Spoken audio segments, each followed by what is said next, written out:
Hey guys, today I wanted to tell you a little bit about interactive packaging. Now this can make your company or brand seem really innovative.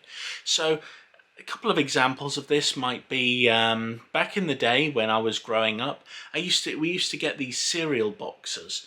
So what they would occasionally have on them would be things like crosswords, you'd have connect the dots, you would also have things that you could potentially colour in. So these are all things where somebody can interact with the packaging of a product.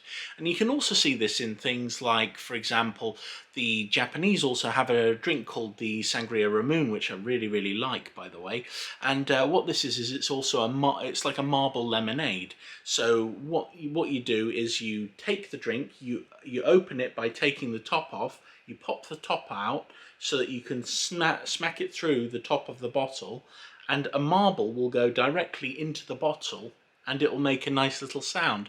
And the marble won't come out when you're drinking it, and sometimes it can get in the way. But having this, it makes your brand feel fun. And that is something which is really good, because when you're opening a really boring package at home, you know, you just throw it to one side, it's gone, it goes into the recycling, problem solved.